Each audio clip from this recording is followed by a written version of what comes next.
ඉදිරි සතියේ තද සුළං සහ දැඩි වර්ෂාපතනය හේතුවෙන් ගමනාගමනයට සහ සංනිවේදන ජාලාවලට බාධා ඇතිවිය හැකිය.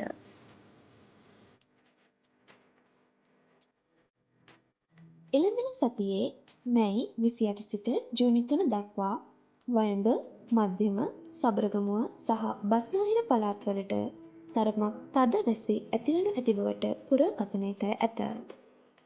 පසුගිය සතියේ සාමාන්‍ය වර්ෂාපතනය දිනකට මිලිමීටර් 3.7ක් වූ අතර එය පෙර සතියේ මිලිමීටර් 9.1ක් විය. උතුරු, නැගෙනහිර සහ දකුණු පළාත්වල සමහර ප්‍රදේශවල උෂ්ණත්වය සාමාන්‍යයට වඩා ඉහළින් පවතිනු ඇති අතර උපරිම උෂ්ණත්වය සෙල්සියස් අංශක 37 දක්වා ළඟා වේ. සුළං වේගය ඉහළ යනු ඇතැයි අපේක්ෂා කෙරේ. තද සුළං තප්පරයට මීටර් 15 සිට 20 දක්වා පරාසයක පවතී.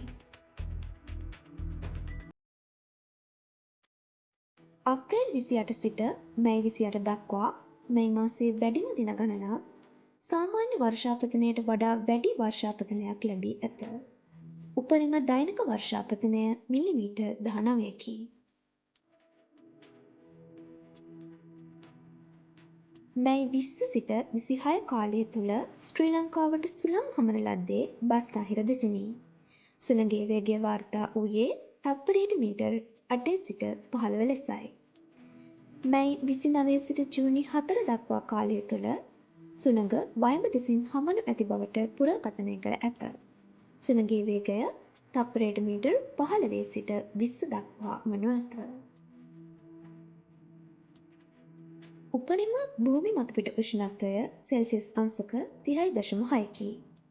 වැඩිම උෂ්ණත්වය නැගෙනහිර ප්‍රදේශයෙන්ද දෙවන හා තෙවන වැඩිම උෂ්ණත්ව පිරිවලින් බස්නාහිර සහ දකුණු ප්‍රදේශවලින්ද වාර්තා විය.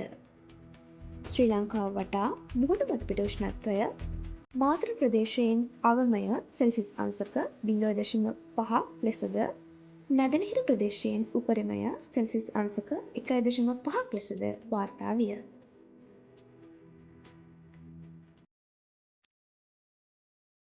මැයි 28 සිට ජූනි 3 දක්වා මධ්‍යම, බස්නාහිර, සබරගමුව, වයඹ පළාත් සඳහා මිලිමීටර් 50 සිට 100 දක්වා තරමක් තද වැසිද දකුණු, උතුරු මැද, ඌව, උතුරු සහ නැගෙනහිර පළාත් සඳහා මිලිමීටර් 25 සිට 50 දක්වා සාමාන්‍ය වැසිද ඇතිවන බවට පුරකථනය කර ඇත.